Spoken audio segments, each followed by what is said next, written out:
रामभद्राय रामचंद्राय श्री सीताय पते नमः। माता रामो मत्पिता रामचंद्रः, स्वामी रामो मत्सखा रामचंद्रः, सर्वस्वं मे रामचंद्रो दयालु, नान्यं जाने नैव जाने न जाने।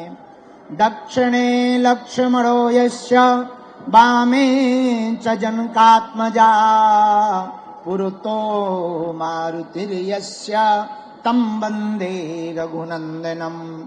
श्रीसीतानाथ समारम्भाम् श्रीरामानन्दार्य मध्यमाम्, अस्मदाचार्य पर्यन्ताम् वन्दे श्रीगुरुपरम्पराम्। रामचंद्र भगवान की, आद्य शक्ति भगवती कात्यायनी माता की जय हो। जिरखोद वाले हनुमान जी महाराज की जय हो। कनाट प्लेस वाले हनुमान जी महाराज की जय हो। मरघट वाले बाबा की जय हो।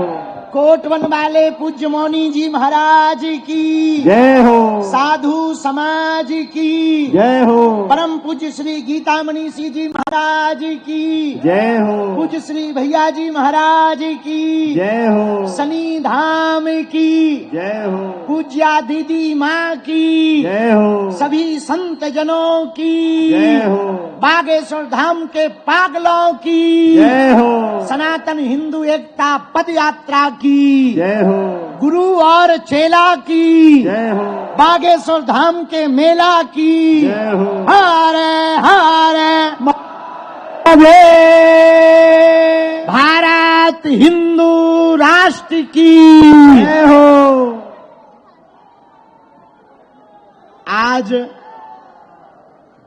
बहुत सौभाग्य है हम सबका इन नेत्रों से भगवती आद्य शक्ति कात्यायनी माता की छत्र छाया में अनेक महापुरुषों के दर्शन कर रहे। पूज्य बद्रीनाथ वाले महाराज जी, हनुमानगढ़ी वाले महंत पूज्य श्री राजूदास जी महाराज जी, गंगा सभा वाले पूज्य महाराज जी, गुजरात वाले पूज्य महाराज जी, पूज्य श्री मान मंदिर वाले पूज्य रमेश बाबा जी के कृपा भाज्य सुनील भैया जी, पनकी धाम वाले पूज्य महाराज जी, महामंडलेश्वर महाराज जी, पूज्य श्री अरुणपुरी महाराज जी, शनि धाम वाले पूज्य महाराज जी, हमारे बड़े ही आत्मीय पूज्य श्री लोकेश मुनि जी महाराज जी, पूरा संत समाज सिख परंपरा का प्रतिनिधित्व करने वाले आप एवं सुंदर कांड की परंपरा को संपूर्ण भारत में नवीन विधा के रूप में प्रस्तुत करने वाले, राग और अनुराग के साथ गाने वाले श्री रसराज जी, पूज्य भैया जी महाराज जी, ग्वालियर वाले पूज्य महाराज जी, परम पूज्य श्री गीता मनीषी जी महाराज जी और पूज्या दीदी माँ हमारी बुआ जी और पूरे के पूरे बागेश्वर धाम के पागल। आज 7 तारीख है, 7 नवंबर वो तारीख है 1966 में। इसी 7 नवंबर को इसी दिल्ली में साधु संत बच्चों के ऊपर गोलियां चलाई गई थी और आज पूरा साधु समाज धर्म सम्राट स्वामी करपात्री जी महाराज के उस महान गौ आंदोलन को स्मरण करके एक साथ सनातन का 7 नवंबर 7 को यहां पर बैठा है। आज का ही वो दिन था जब धर्म विरोधी ताकतों ने, सत्ता पर बैठे हुए सत्ताधीशों ने निहत्थे संतों पर और हमारी सबकी प्राण, हम सबके प्राण गौ माता के ऊपर गोलियां चलाई थी। हम बदला तो नहीं ले सकते, लेकिन संत समाज आज 7 नवंबर को एक साथ बैठकर धर्म सम्राट स्वामी करपात्री जी के उस अभियान को स्मरण करके आज इसी दिल्ली में ये कह रहा है कि तुम कितना भी हमें मिटाओ, हम मिटेंगे नहीं, हम झुकेंगे नहीं, हम रुकेंगे नहीं। इसीलिए 7 नवंबर से ही सनातन हिंदू एकता पदयात्रा का दृढ़ संकल्प लिया। जितने भी बागेश्वर धाम के पागल पूरे मैदान में खड़े हैं, एक बात गांठ बांध लें, अपनी ये पदयात्रा राजनीतिक पदयात्रा नहीं, आध्यात्मिक पदयात्रा है। राजनीतिक होती तो हम वृंदावन से दिल्ली तक आते, आध्यात्मिक है इसलिए दिल्ली से वृंदावन जा रहे हैं। ये पूरी पदयात्रा कास्टवाद जो भारत में है, हम चाहते हैं जातियां तो रहें पर जातियों का अहंकार न रहे। और अब प्रण ठान लिया, सबने मन में मान लिया, साधु संतों का कमंडल और बागेश्वर धाम का मंडल 16 तारीख तक चलेगा। गांव गांव गली गली में शोर होगा, सनातन का जोर होगा, हिंदुओं की एकता होगी, धर्म विरोधी और देश को बिगाड़ने वालों की ठटरी बजेगी। 2-3 बातें हम बहुत विनम्रता पूर्वक आज कहना चाह रहे।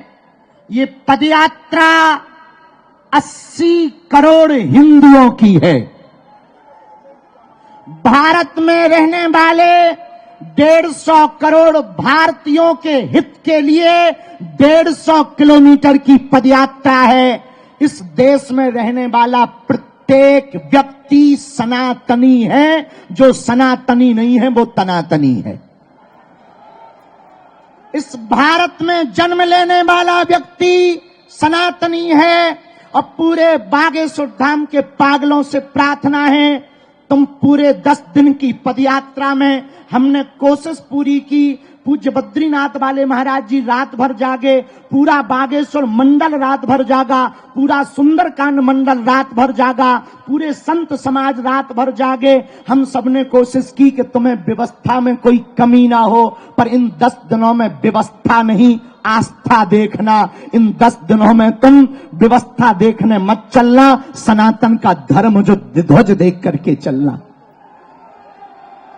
धक्का लगेगा, थोड़ी दिक्कतें आएंगी, कई बार तुम्हें कंबल ना मिलेंगे, पर तुम डटना नहीं, तुम हटना नहीं, डटना, तुम उलझना नहीं, सुलझना, तुम चलते रहना। क्योंकि चलोगे नहीं तो हिंदू एक नहीं होगा, और हिंदू एक नहीं होगा तो भारत हिंदू राष्ट्र नहीं होगा।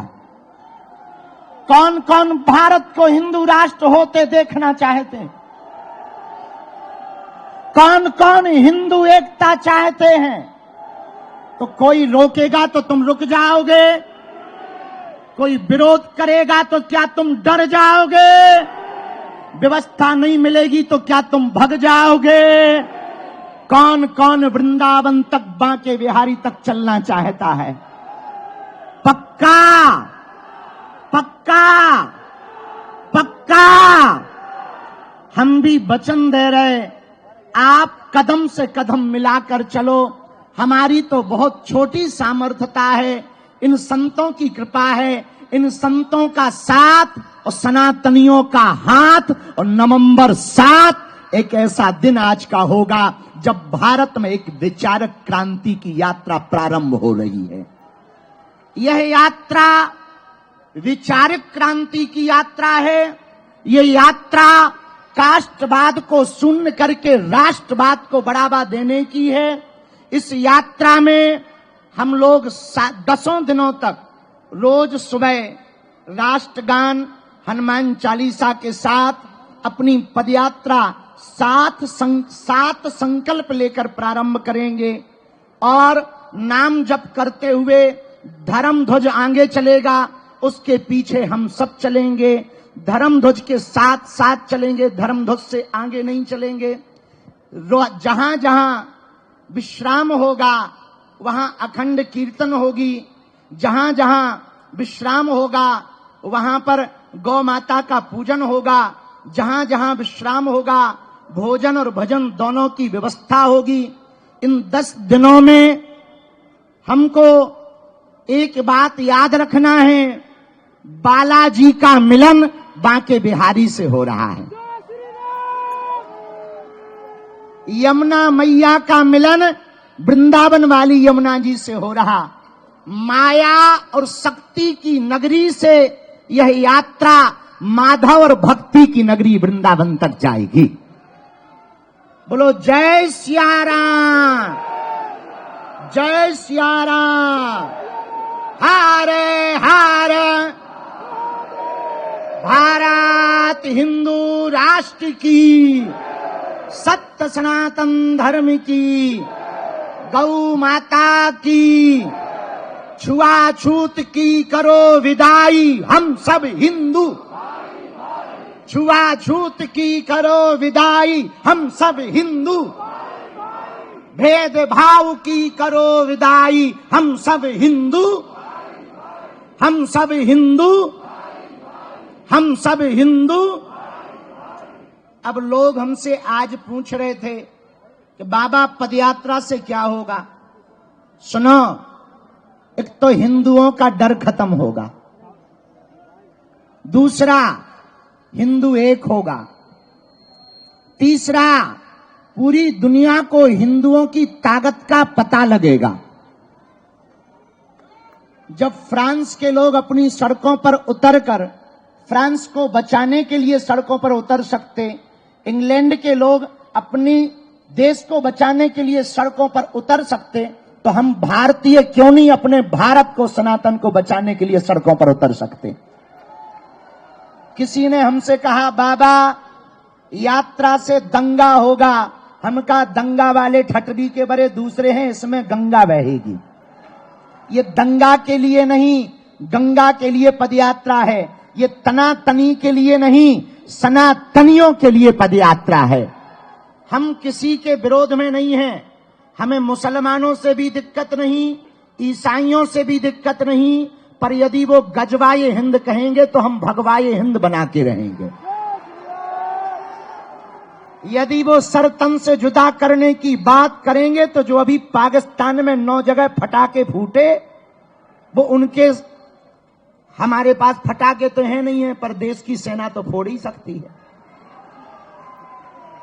तीसरी बात और सुनो, 1947 में एक विशेष मजहब मुसलमानों के द्वारा मांग हुई कि हम भारत में नहीं रह सकते। अच्छी बात है, उनके लिए अलग टुकड़ा बना दिया, नाम हुआ पाकिस्तान। क्या हुआ? पाकिस्तान। ठीक हुआ, अच्छी बात है, बट ही गया। लेकिन अब जो शेष बचा भारत, उस भारत में जहां 80% हिंदू रहते हैं, वो तो हिंदू राष्ट्र हो जाए। जब पाकिस्तान इस्लामिक राष्ट्र हो सकता है, 65 से ज्यादा देश इस्लामिक देश हैं, 95 से ज्यादा देश ईसाइयों के देश हैं, एक देश यहूदियों का है, एक देश बौद्धों का है, तो पूरी दुनिया, Burma, Indonesia, Cambodia, Fiji, Mauritius, Bharat, Nepal, इन देशों में रहने वाले हिंदुओं के लिए एक देश होना चाहिए। आज नहीं कल होगा। किसी ने कहा बाबा हिंदू राष्ट्र की डेडलाइन क्या है? हमने कहा जिस दिन तुम्हारे जैसे पढ़े लिखे नक्कटा हिंदू राष्ट्र की मांग करेंगे, उसी दिन भारत हिंदू राष्ट्र हो जाएगा। चौथी बात, बहुत विनम्रता पूर्वक सुनो, हम लोग ये पदयात्रा जो कर रहे हैं, लड़ाई के लिए नहीं, हम तलवारों की लड़ाई पर भरोसा नहीं करते, विचारों की लड़ाई पर भरोसा करते हैं। पूरी पदयात्रा में हम लोगों को किसी के खिलाफ नहीं बोलना, केवल हमें अपना घर संभालना। अपना घर है जो हम भेदभाव में फंसे, छुआछूत में फंसे, ऊंच नीच में फंसे, अंगड़ा पिछड़ा में फंसे, इनसे ऊपर उठकर 14वीं शताब्दी में रामानंदाचार्य भगवान ने जो कहा था, जात पात पूछे नहीं कोई, हरि को भजे सो हरि को होई। हम लोगों को इसी बात को पकड़कर चलना है, सुबह से लेकर सायंकाल तक नाम कीर्तन करते हुए चलना है। एक बात हम पक्की कह रहे, आप लोगों का यह पुरुषार्थ, आप लोगों का यह त्याग, आप लोगों की यह मेहनत व्यर्थ नहीं जाएगी। आने वाले समय में जब भारत हिंदू राष्ट्र होगा तो तुम्हारे भी नाती पोता चिल्लाएंगे कि हमारे बब्बा भी पदयात्रा में गए थे। जैसे बाबरी मस्जिद का ढांचा ढहा था और राम मंदिर बना था, तो उसमें दीदी माँ की चर्चा, पूज्य हमारी बुआ जी की चर्चा आज तक होती। बोले कौन आया? बोले शेरनी आई है। कौन? बोले पूज्या दीदी माँ, जिन्होंने ललकार कर ढांचा को गिरा दिया, बाबर की जगह रघुवर का नाम छपा दिया। तो कालांतर में जब हिंदू राष्ट्र बनेगा तो आपके नाती पोता पैया पप्पू, जो छोटे छोटे पीढ़ी दर पीढ़ी होगी, तब वो कहेंगे कि जब हिंदू राष्ट्र का बिगुल बजा था तो हमारी